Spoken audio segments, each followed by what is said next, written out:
Good morning and welcome to today's Cabinet meeting. This is not a public meeting, but a meeting the public can attend. I'm Ros Jones, Mayor of Doncaster. I'd like to welcome you all here today. We are not expecting a fire practice today. If there's alarm sounds, please leave this building and congregate the other side of the fountains in front of Cath. This meeting will be recorded and published on the Council's website. By entering the Council chamber, you are accepting that you will be recorded and your images will be retained and broadcast by the Council. If anyone intends to record today's meeting, please ensure that this does not disturb the conduct of the meeting. Please ensure your mobile phones are switched to silent mode. Item 1, apologies for absence. I've got apologies from Debbie, Scott and Rihanna. Are there any further apologies, please? No? Thank you for that. So we get to item 2, exclusions of public and press. There are no items on the agenda where the public and press are to be excluded today. Is that agreed? Item 3 is public statements and questions. We have no public questions or statements today. Item 4, declarations of interest. Are there any declarations of interest, please? No one is indicating any declarations of interest. Item 5, decision records from the previous meeting held on the 19th of June. These have been previously circulated and are for noting only. Agreed? Item 6, delivering a new city centre strategy. I will introduce this report. Doncaster is the largest metropolitan borough in the country by area, a place of places, a collection of towns and villages and communities that cover a large area, but it's also close-knit and has common goals as well as proud heritage. The award of city status in 2022 reflects this. It is for Doncaster as a whole, and it applies to us all, from Thorne to Mexborough and all communities in between. However, the city centre is our most built-up area, but for centuries it has been a focal point for businesses, services, hospitality, leisure and culture. It is used by residents from across the whole of Doncaster. The city centre is one of my 5 priorities because of its vital importance to the whole of Doncaster. The city centre is our centre and it needs to be a doorway for all our residents, not only a place that they need to visit for shopping, for health, for education, but for fun, somewhere things happen, a place where they want to be, want to stay and enjoy. That will also bring benefits for our many businesses. To this end, I have tasked officers to develop a new city centre strategy, which will incorporate a vision up to 2050. It will build on our existing urban centre master plan, which since 2016 has helped shape the city centre we know and experience today, and led to schemes like the Civic and Cultural Quarter, with our wonderful Cath Theatre, the Savoy Cinema and Doncaster Gallery, Library and Museum, the highly successful and very popular Wool Market, and the greatly enhanced and very attractive Station Gateway, which will soon be complemented by a brand new office building, which will serve as a digital and technical hub. This new city centre strategy will also draw from current delivery activity and other city centre related initiatives and will integrate existing government funding programmes such as Levelling Up and the Town Deal, as well as new opportunities around the long-term plan for towns and the Levelling Up Partnership. All of this has been informed by consultation with residents from all over the city, with over 8,000 people having already given their views either online or in person via sessions in community venues across the whole of the city. We have heard what people are saying and we are acting upon it. People have told us that they don't always feel safe in the city centre and that this sometimes puts them off from either coming in or staying longer. And this is echoed by our businesses who not only experience issues themselves, but are increasingly hearing that their customers only come into the city when absolutely necessary. Public safety is something we will be fully exploring through our strategy and the government funding opportunities outlined in the decisions we are taking today. but because it is so important and our residents and businesses feel so strongly about it, I've already allocated an additional £1 million to tackle crime and antisocial behaviour in our city centre and principal towns, including more visibility from the police and the council to both help prevent and deal with crime and antisocial behaviour. As well as public safety, people and businesses want a cleaner, more pleasant and welcoming city centre with more to do and see. They want to see less vacant buildings and more attention and care paid to our heritage.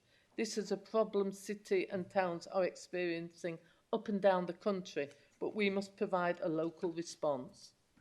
As the North's newest city, the timing is ideal for us to re-evaluate what our city centre offer needs to be for the residents and businesses. We are working in the context of the ongoing recovery from COVID, the cost of living crisis, the change in how people work and shop, the changing high street, and the city centre as a place where more and more people now live rather than just work and visit. These factors all need to be taken into account. The strategy will consider people and community, built and natural environment, business and commerce, and will give us the opportunity to consider both immediate and longer-term goals to continue our improvement journey. The decision we take today will create the strong foundation from which our city centre can flourish into a vibrant, attractive, inclusive and safe place for all, providing services and experience that the whole of Doncaster can use, take part in and enjoy. Thank you. I will now ask Cabinet members to indicate by raising their hand if they wish to ask any questions in relation to this item.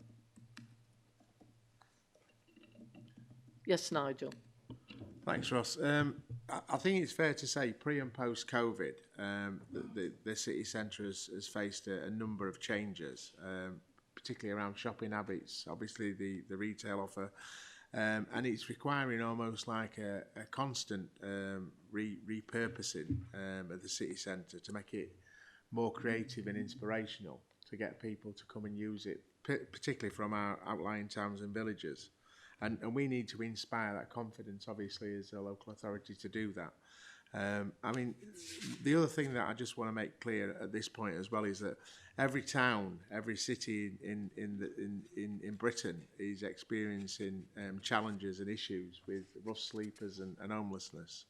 And our complex lives team works really hard with those individuals to try and obviously turn their life around on a day-to-day basis. And as I say, you know, you look at the last 15 years and you see how this has grown massively in every borough across the country. And I just want to pay tribute to them working with those individuals. Thank you, Chair. Thank you, Nigel. Phil. Thank you, Mayor. I welcome the report, and I welcome it partly because it gives a new opportunity to refresh and renew the offer that we make to residents in our town centre. Also recognises that there are a range of reasons people will come to town centres. We've had a market in Doncaster for 776 years, and it's changed remarkably and reinvented itself probably almost every century during that time. And at the moment, for example, our market is still a major driver for people coming into town. The occupancy rates in our market are at 88%. That's 16% more than most municipal markets in the United Kingdom. We have the wool market, which again has totally been reinvented during your term as mayor, and is a major attraction daytime and evening in the town. And we will have the Corn Exchange refurbished, again given a new life to host a new retail offer and new events as well. So I think our town is on the brink of a lot of change, a real opportunity to change and enhance the experience people have coming into town. And I think that will give a lot of people a new experience and new memories and new perceptions of our town, of our city centre. So I welcome this report. I think it's the start of something very interesting. Glyn. Yes, Chair, thank you. Yeah, it's a really good report, and it sets out a lot of different issues that we were aware of and possibly weren't quite as aware as what the public perceptions are into aspects of the town centre, be it shopping, be it safety, be it public conveniences, etc. So it's really useful that we've got this information that we can build on going forward. There's issues around homelessness that we were talking, that colleagues have talked about, and one of the things that we really need to do is have a closer collaboration with our enforcement, with police, etc. Because we do know the town centre has changed since COVID, probably more radically and quickly and dramatically than what it was probably in its natural decline. So we do realise that people's shopping habits have changed significantly, but those lack of different sorts of shopping habits have led to vacancies in the town centre that can be used for different purposes. Potentially the possibility of having medical facilities in the town centre, and also we've seen an increase in residential properties from big shops being converted into residential. So there's all those different possibilities that we are on the verge of well, in some cases it's happening. So we need to move that forward. We need to ensure that we're moving Doncaster forward to remain a vibrant and place, a good place to be. And can I say about some of our newer venues, such as the Wool Market and will be the Corn Exchange, etc. Those are places where people of all ages, from toddlers to senior citizens, really enjoy the offer and vibrancy that it gives to Doncaster city centre. Thank you, Chair. I can't see anyone else with their hand up, so I will now read out the recommendations within the report, and that is that Cabinet approve the creation of a new single city centre strategy incorporating a vision for the centre to 2050 to be completed, ready to launch in early 2025. Delegate authority to the Chief Executive Officer and Chief Financial Officer in consultation with the Mayor to submit necessary plans to Government for both LTPFT and LUP and the initiation and ongoing delivery of the programmes, to include the creation of specific projects within the capital programme, funding commitment and spending decisions, and any amount awarded to outside bodies in contracts and grants, and to agree any changes necessary to the schemes to ensure deliverability within the timescales in accordance with the terms of conditions of the grant. Delegate authority to the Chief Executive Officer and Chief Financial Officer to accept and agree the terms and conditions, associated memorandum of understanding and any further associated grant agreements in respect of LTPFT, LUP, in consultation with the Mayor, and delegate authority to the Chief Executive Officer and Chief Financial Officer to accept the money provided by Government for the 5 wards that make up the LTPFT geography schemes and the money provided as part of Levelling Up programme. Colleagues, is that moved? Seconded? Therefore, the recommendations are agreed. That now concludes the item of business on agenda today.